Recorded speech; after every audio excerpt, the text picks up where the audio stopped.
Once upon a time, when I was talking to you approximately 1,000,000 years ago, or at least that's how it feels.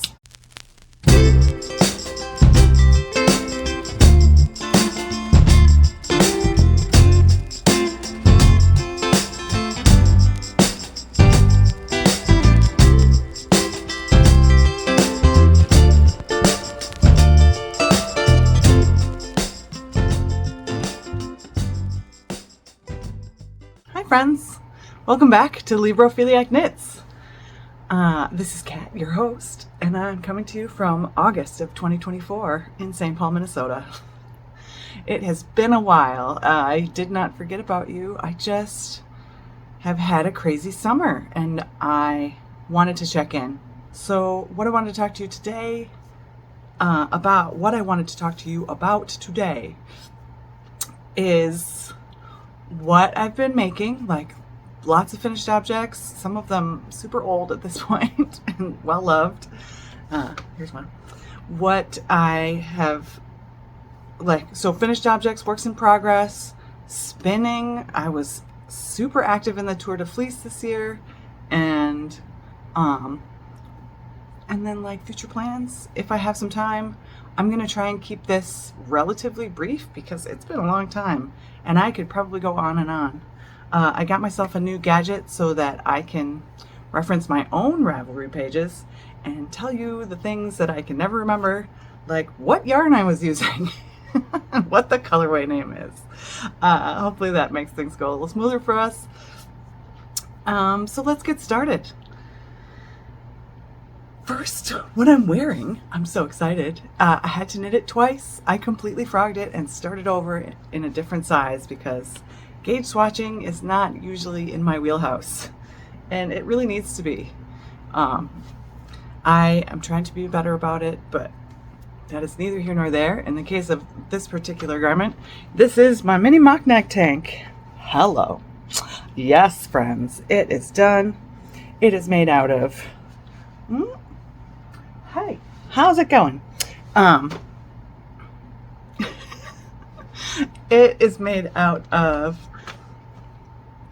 Knitting for Olive pure silk, and I originally bought 3 balls of it, and then when I switched to the smaller, when I ended up having to switch to smaller needles, what was I using? Oh, these are ones. I was using 3.25 millimeter needles, and then I switched to 2.25s for the ribbing because that was the difference in the pattern. It was a 1 millimeter change. But look how much I have left of the 2 balls that I bought. I don't know what I'm going to do with this. It's so pretty. If you have ideas, pop them in the comments below. So I knit this twice because the first time that I made it, I did not like how stretched out and weird this part got and how see-through the shirt was. I am not I haven't really done much in the way of knitted tank tops because in the summertime, I'm not going to wear 2-3 layers if I can avoid it. It's just not something I have the time or bandwidth for. And it gets really hot here, and I am a sparing user of the air conditioning. And actually right now our thermostat is not working, so no air conditioning for us at all, which has been fine. And the weather has been mild, 70s around here, maybe 80, the peak of the day. Nothing we can't handle. Okay, so once upon a time, when I was talking to you approximately 1,000,000 years ago, or at least that's how it feels, because I have tried so many times to sit down with you and get going on this, I told you that I was making this fun thing, and I'm pretty sure I never showed it to you. This is one of my finished objects. It is absolutely off the rails, nothing to do with what the pattern told me to do. This is one of those, I just wanted to play with the yarn, and I grabbed a pattern just to give me an idea of some way to use it. And really playing with this yarn, in my Ravelry notes, it's just called Yellow Scarf. The pattern I used was the Woolly Tops Triangle Scarf by Kadri, and the idea is that it's just supposed to be like a super duper chunky knit triangle scarf.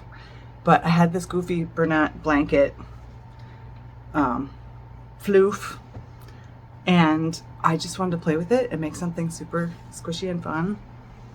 And eventually I realized that I wasn't going to have enough, but it made me realize, because it's so thick, I have all sorts of like real art yarn, goofy stuff from my early spinning days that would probably go well into making a super scrappy version of the actual Woolly Tops triangle scarf. And so that is what I have been thinking about because of making this. I don't know if I will ever wear this because I have so many beautiful shawls. This might be donated to a willing victim. Sometimes my real off the wall projects feel a little bit like I'm doing something mean. But anyway, I had a lot of fun making it, and it gave me ideas for future projects. So that was something I finished a long time ago, and I don't think I ever showed you, so I figured I would. So let's see, what else has happened since last we spoke? I believe that last time I checked in, I had not thought that I would ever finish these socks. These are the DRK Everyday Socks by Andrea Mowry.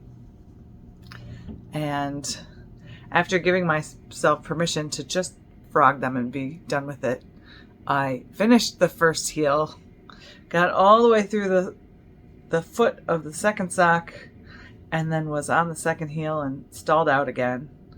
And then reminded myself that I just told you guys I'm in my completionist era, and so I managed to complete. Now look at these things. These do not look like socks that would fit my stubby little feet, but just wait for it. The 2x2 ribbing is a magical construct that makes impossible things happen, because these socks, they fit. Ta-da! Maybe not perfectly, but c'est la vie. I just wanted to try them. I have not woven in my ends, which is very apparent. I used a Patton's Crochet self-striping sock yarn for the rainbow, and some leftover Knit Picks Maritime something or other was the colorway. It's got cashmere in it, but it is technically a sock yarn with nylon, so maybe it's sort of an MCN, but I don't think Netflix officially has an MCN, so I don't know. But I will link my Ravelry project page with all the appropriate yarn information in the little info box below. More on the level of things that I had spoken about more recently, I finished my Port Townsend sweater, I think either the very beginning of July or the end of June, or maybe even the beginning of June. Wait, I have my trusty list of things here. I got myself a tablet at the last Amazon Prime Day because it was super duper duper on sale. I finished this on June 18th. I started it on May 21st of this year. So I really blazed through this bad boy. So this is supposed to be a DK weight sweater, but for some reason when I was looking at my stash, the first yarn I ended up casting on with, and I think it's worked beautifully, is a sport weight yarn, the Farmer's Daughter Fibers Recollect in, oops, come on friend, I want to be better at this. It's probably not going to work.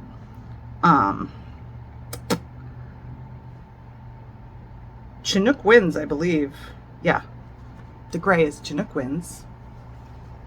And look at this neckline. I love it so much. I love a folded over collar, and it fits. I can try it on. I've got a fan running on me. I hope that the noise isn't too bad, but otherwise I was gonna sweat and touch myself constantly, and trying to.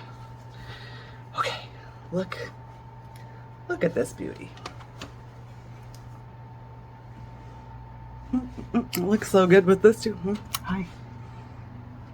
Can I get a little farther away? Can you see it? It just fits me beautifully. It's got a ton of, maybe a little more positive ease than I needed down here. I could have lost solid inch or two, but it's so comfy cozy. I really can't be upset about it. So I just saw the tag for the next yarn in this bag here. Hang on, let me find it again. Leading Men Fiber Arts, center stage for color. The colorway is Black Walnut. That's this one. This is one of my early Fiber Festival purchases. It's been sitting in my house for absolutely ever.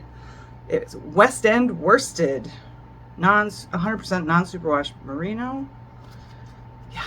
See, so I was really enjoying that this sweater did not require me to actually listen to the gauge of the yarn, because I mean, even look at how it's not like super obvious that I went from a sport to a worsted, not even close. And then this is a yarn that I purchased because of listening to the Woolful podcast, which is no longer with us, but the historical episodes are absolutely fabulous, and I highly recommend. It really taught me a ton about things that I didn't know, which in my early information gathering was super helpful. Local Color Fiber Studio Rambouillet DK. It's indigo dyed, and by I think it's somebody in the fiber shed in California. So I think that was part of how it came up, was interviewing someone from the fiber shed, and they were doing their own dyeing. The indigo absolutely came off on my hands. Ooh, look. Maybe that's what I should say my eye color is. No, not really. But my eyes are very reflective. And then this lovely rose color is Anthropology Yarns. And let me say it properly. Anthology Yarn Co. Volume 3, Old Growth. Lady Slipper is the colorway, which is our state flower. It's local wool that is like raised, milled, and dyed all in St. Paul, or not just St. Paul, but like Minnesota and Wisconsin. So all local. And these three colors right here, this whole center stripe section, these have been all stacked together in my stash waiting for a project for years, and I just keep looking at them going, I don't know what I want to make, but it's going to be so gorgeous. And when this pattern came out, the big stacks of color, immediately I was like, oh, I know, I have something just for this. And they were all stacked with this cool mustardy yellow color, but when I started to try and put the full sweater together, what I realized was that the yellow was so bright, it was gonna kind of wash out everything else. And it had also been sitting next to a couple of other really bright colors, and I suddenly realized that that needed to be paired with the other stack of fun things happening. So I found, after much debate, I found a mystery yarn in my stash that was this beautiful green color. And then when I ran out of it, I went to one of our fun new local yarn stores, Dandelion Yarn Co., and I found, look, it's not a perfect match in the bright sun, you can see, but did you notice before then that it's not really the same? Because I almost never do. This is, I can't stop playing with it. This is Blue Sky Woolstock, Ivy, Earth Ivy. And that was the only purchase, that was a new purchase that I made for this whole sweater. Here, where I ran out of the Anthology yarns, I added a little bit more of the Farmer's Daughter Fiber Recollect. These were the two colors I had in stash, and it seemed like they should go together. This is Chinook Winds, and then this bad boy is a Zilana. Can you see the floof? This is a New Zealand yarn that uses the brush-tailed possum, which is an invasive species, to make the yarn super fuzzy and soft.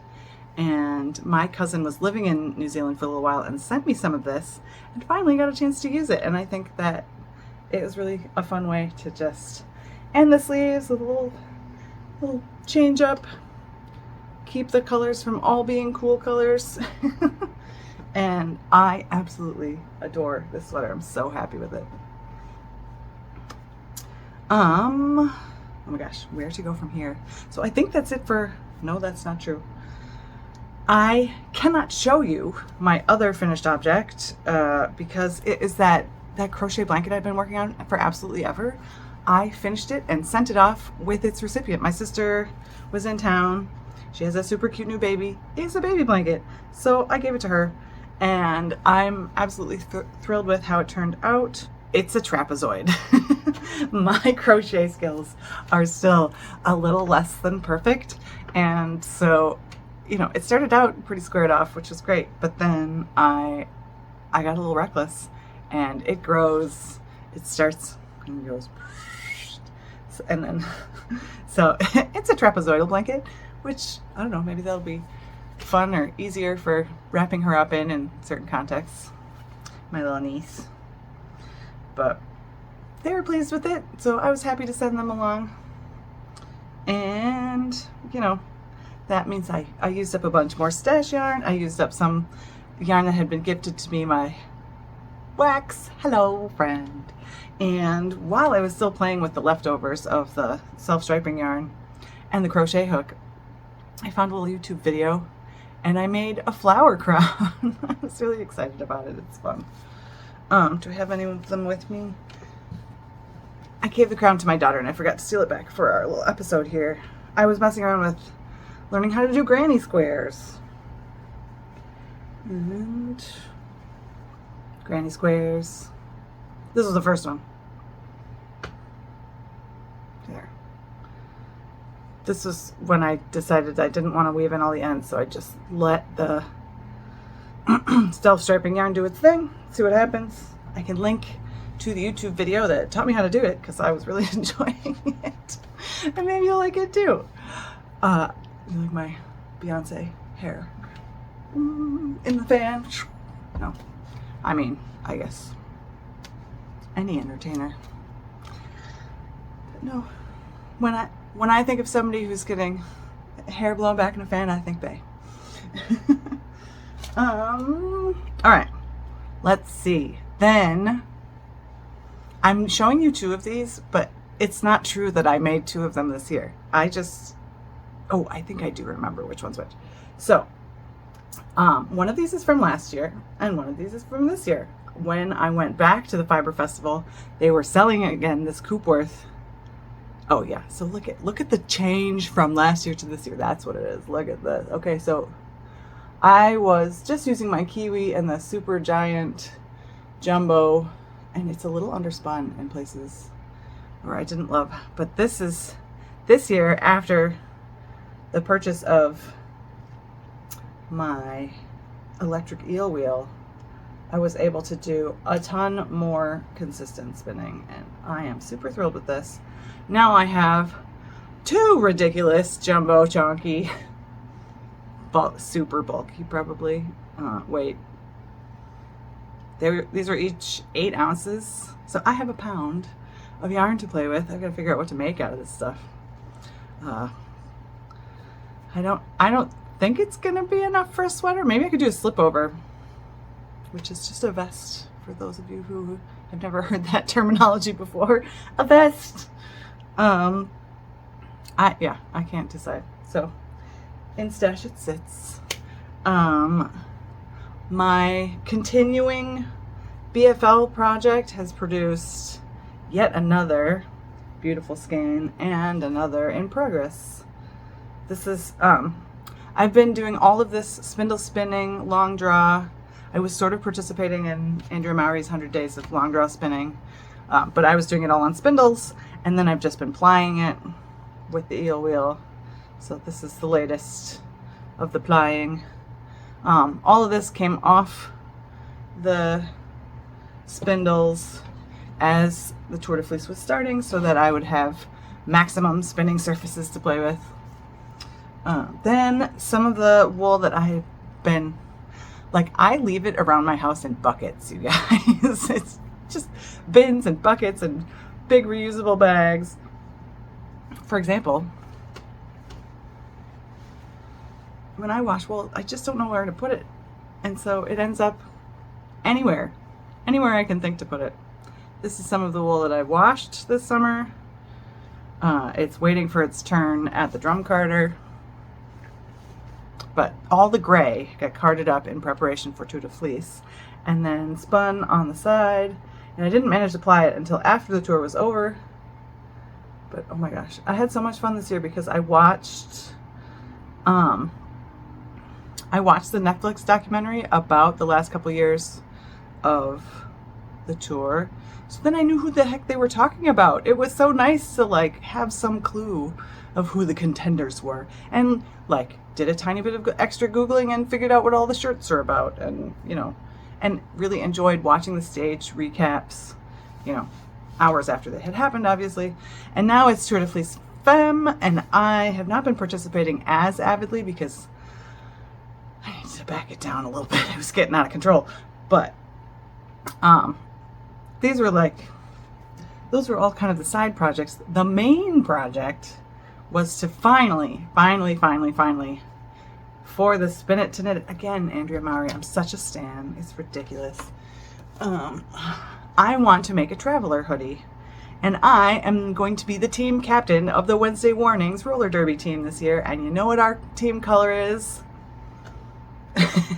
As we like to joke, it is Mountain Dew color. Baja Blast, people. And I got, do you remember when I came back from the, oh my gosh, when I came back from the Shepherd's Harvest Festival and I had bought like a trash bag full of crazy wool in all sorts of bright colors? Well, there was an absolute mountain of neon green. And I got those roll eggs that were grass color. I had spun these up on spindles with the sparkles. Can you see it? It's getting weirdly washed out. Yeah, it's better. At the end I ended up pulling that into it too, but so I had huge braids and swaths of like blue, green, brown, and yellow. And then I had just even bigger swaths of neon green. So this is half of it. Real quick, I'm going to show this to you before I skein it up. Or, this is skeined up. Look at this.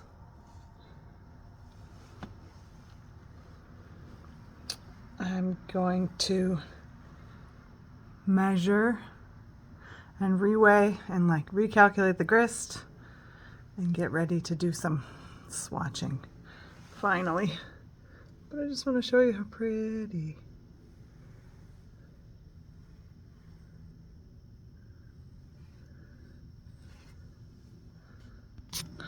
I've got 4 to show you in total. Here's the biggest Bertha. Oh my gosh. And the one that is most likely to actually hit the gauge I was aiming for. I was trying to make a sport weight yarn. I don't think I was successful for the most part. But, oh my gosh, look at these colors. Okay, that's number 2.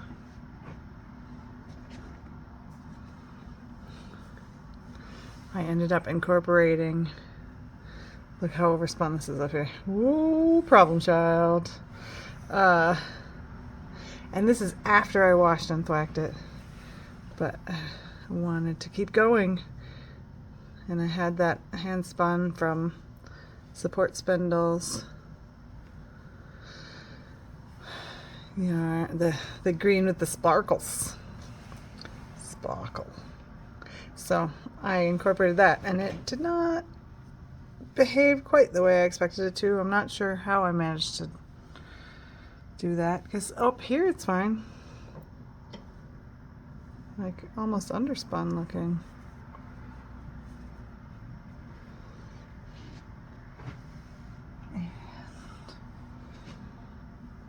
And then I ran out of green. And so it went blue, which means if I need to use this, it's gonna have quite the fade. There's a little bit of green stuff left here. Not much. Lots of yellow. And then some gorgeous blue on blue action. Yeah, so this is the majority of what I was doing for Tour de Fleece and directly after. This was my biggest skein. I ended up doing 872 meters of finger ring weight, 2-ply. It's supposed to be sport, but it floofed up quite a bit. It was like lace before it got a bath. And this is 413 meters of sport. That is the appropriate weight of yarn. As you can see, after a while I ran out of green and it starts to just get real blue. Hang on. But I decided to lean into that because okay, it's mine to do what I wish. And then, it's tucked in here. This one is 551 meters of sport weight. And this is the one I decided to swatch with. Whoops. My swatch. Now, I thought I was swatching in the appropriate needle size, but then I switched out the needle I had been swatching with and looked down at the needle I had just switched onto my swatch before I put it in the wash. And these are the size 5s, so I accidentally swatched in a size 4, and I got pretty close to gauge. It's supposed to be like 21.5 stitches per inch, and instead I got 20. But I like the fabric, so I'm just going to keep going with this. So then, I haven't frogged this yet, so I can still access it. Because this is the fourth and final, I eventually ran out of green, which I didn't think was going to happen, and pulled out this skein of yarn that I got from Mars of Hay Yarn. This is fiber. This is not yarn. Mars of Hay Brownberry and I did a little swap, and she let me pick out of her stash, and this was one of the things that I picked. And it made it in as the second color of most of this. And so what I want to do with this blue is cuffs, collar edging. I think in that blue would be super fun. And then I wasn't planning on going past just the cuff bit in this blue, because I don't think I'm gonna, I don't know. I have like 2,300 meters of yarn, but it calls for quite a bit. And I'm like trying to figure out, I want to kind of fade it, and dark at the bottom makes sense, but also I sort of think that I would rather have the blue in the hood. So I was just going to do the collars and the cuffs in the blue, and then break into my actual Wednesday Warnings color. I would also like to put a pocket in it. But I got this far in my project. I had used that was me trying to say super cool YouTube video that Roxanne Richardson put out that was supposed to help you with counting and not twisting. And you know what I did? I still managed to twist it. I do not blame Rox for this. This is entirely my fault. I don't know what I did, but it is a Mobius strip. I have to rip it out. So that's how that work in progress is going. I'm getting closer all the time to being able to even start the sweater. I'm just gonna frog it and cast on another 200 bajillion stitches. I don't know if I will try again with Rox's. The problem was that Rox was doing it in groups of 25, but it's a 2x2 ribbing, so I wanted to do groups of 20, and that just made it too many things to track in the same way, and maybe my needle is too short, or I don't know what I did wrong, but I messed it up. I do not blame Rox. Here's my one other fun spinning project that is still in the works. This is the other set of Rolegs that I got from the Fiber Festival and the beautiful The dog hair got on it. The beautiful ironwood support spindle that I got this year. I am really in love with it. I'm looking around at the detritus of all my stuff. I think this is it, guys. I think this is the last thing. So I told you I'm in my completionist era. So at one point I tried to pull out the ghost horses. Did you even know I was making this? It has been so long.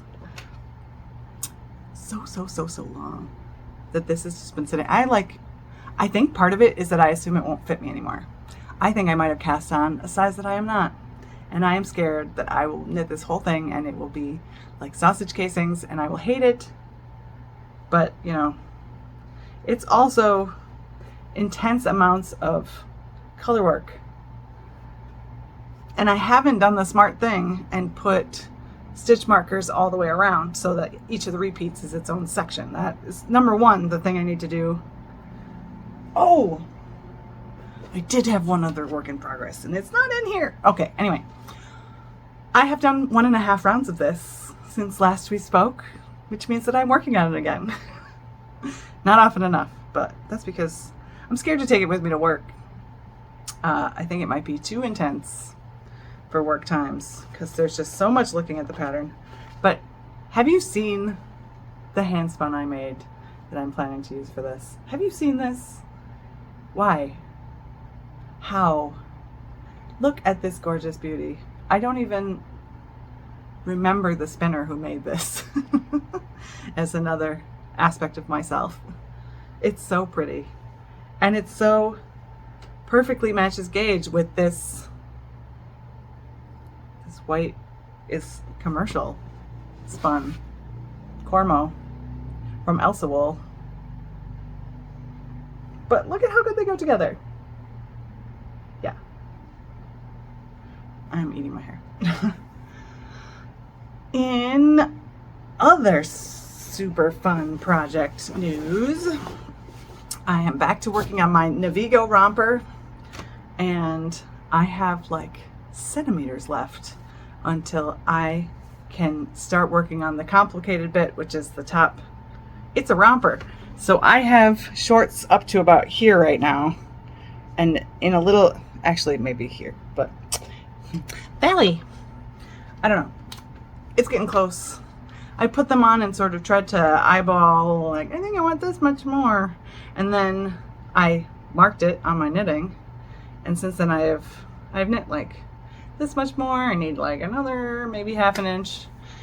And then I could get going on making the bust. And it's got a button placket and all sorts of fun stuff I've never really done before.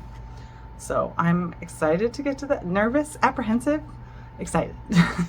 Yeah, all of those things. Yeah. I've been washing a little bit of wool. I washed 120 grams. It only turned out to be when I finally, well, first I like plucked it apart. I was watching Melly Knits on YouTube and seeing how she goes through her burn pile wool, which some of mine I guess sort of is too, and trying to emulate that more picky, comprehensive process of like not taking any lengths less than 2 inches and like pulling out all the burrs and bits and second cuts and weird floof. And then I was rewashing it, and I'm washing it in Mrs. Meyer's Acorn Spice, which is like clove scented. Oh, I love it so much. And then I've been putting it through my drum carder, and I can't find the pokey thing that goes on the drum carder, so it's a little bit, I just thought of something.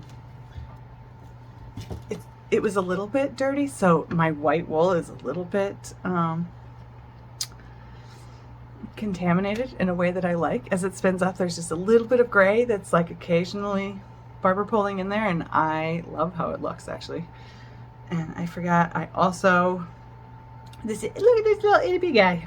I spun this on my Turkish spindle. This was a, like, I bought a bunch of stuff and she sent me just a free extra roll lag that would, it sort of pulled the two totally different things together. I don't know if she thought I was going to do a combo spin or what, or she just wanted to show me, hey, look, I have this other thing that would be great for that.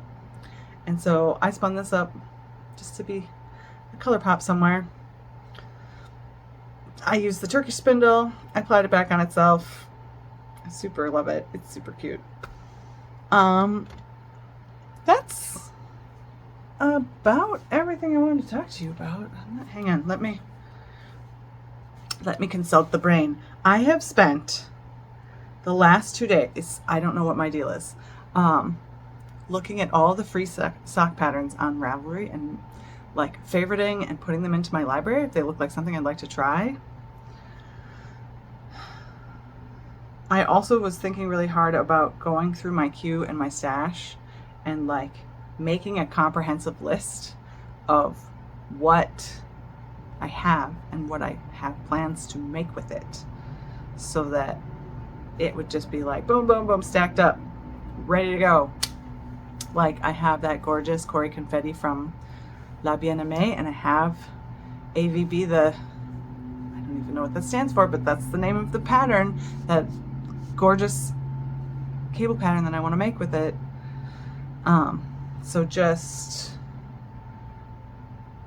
I have an Any Day sweatshirt pattern that I bought from Isolde Teague, and I have yarn I want to try with it. I think would be super fun, and it would go really fast. The Moonset tee has been throwing me off for like years now, because the yarn I thought I would want to make the shirt with, it's a little short on yardage, and I probably don't need all of the yardage, but for some reason it's just holding me up so bad. And I thought about trying to make a different thing with that yarn and then using some other yarn for this shirt, and that, I don't know, I can't get my brain around it, so then I never cast it on, which is dumb because I really want that shirt. And I have so many yarns I could make with it, make it with, whatever. I want to make myself a little sock for my gear shift in my car. I drive a manual transmission car. I promised my friend I would make her a sweater. I have the yarn for it. I haven't cast it on. I desperately want a pair of leg warmers. My daughter's been wearing a ton of leg warmers, like commercially made leg warmers lately, and I want a pair, but I want to make my own. Yeah, the knitting mojo, it's coming for me. I feel it. It's like barreling down the pipeline. I'm not sad about it. Seriously. All right, I was just looking at my queue to see if it was like gonna spark something I had to tell you about, but nah. Basically, the things that I'm the most excited about are finishing the stuff I've been working on and really getting going on the traveler sweater. My sister was in town, and then Andrea Mowry had her birthday sale, so I had my sister look at her patterns and pick something for me to make for her. So we'll see if I ever get to that, or if I become the queen of procrastination who owns a pattern I don't use. Like, oh, jeez. I think that's it, friends. I need to stop talking because I said I'd try and keep this brief, and everybody will be home any minute. And now, as you can see, I went for the old school background because I didn't have time to clean up. It was either I was going to film or I was going to clean. So here we are with our old pal, the fancy screen. Oh, I guess one of the other things I could tell you about was that I did participate in the Flannel and Starlight Tour de Fleece Discord chat cabin, or what they called it, like a summer camp. They wanted to make it like a summer camp. It was pretty fun. So Flannel and Pearls and Stitches and Starlight are both YouTube personalities who are now friends, and they wanted to do something together, and they decided Tour de Fleece, having a team, would be the way to go. And they got Andrea of Hello Yarn involved, and so she made a custom colorway, and I managed to snag just one little bag of it, and I am super excited to just make a super random yarn out of it. I told you ages ago that I got out of the monthly fiber club from Hello Yarn. Not because I didn't want to be in it, but because I felt like I couldn't afford it, and I was not spinning as often as I was receiving her fiber. In fact, I still haven't gone through about half of it. So this was a fun excuse to still support a maker that I really enjoy, but also not sign back up for a club I really can't afford right now. I need to be more circumspect in how I acquire. Is that how you feel? I hope you're having a wonderful summer. I'm so sorry that I've been a little bit MIA. I promise I've been thinking a lot about you. We just have had a crazy year. It was like rainy and gross, and I was working nonstop all of June. July turned out to be like so busy with Tour de Fleece and everything else. I just like never felt in a good stopping place to spin, or no, to film. I was spinning all the time. I was in a great place to spin. I just couldn't. I tried to sit and film while spinning, but I was using my oldest wheel and she was real clacky, and then my 5-year-old came in and like accosted me, and then he was all up in the camera being like, ah! And then he knocked the camera over, and I just went, never mind. And so I've been waiting for like a moment alone to just film. And then I got COVID, and I felt like absolute garbage. And then the child got COVID, and then I was stuck in quarantine with a 5-year-old. So no way did I have time alone to myself. And now, since that happened, he and I have just been inseparable. This is the first time he hasn't been touching me when we're both awake in like what feels like weeks. Parenting is great. Highly recommend. I just 5-year-olds don't have a great concept of personal space, and most of the time it's adorable, but every once in a while it's suffocating, and he doesn't know, and I'm not going to tell him. So it's fine. I think that's more than enough, my friends. I am so glad to have caught up with you. I hope you're doing well. If you want to leave me a little comment, tell me how you've been, or what you've been working on, or, you know, just whatever. I don't know. Do a YouTube thing. Like, subscribe, comment, share. Yeah. I will hopefully see you again very soon. Bye, friends.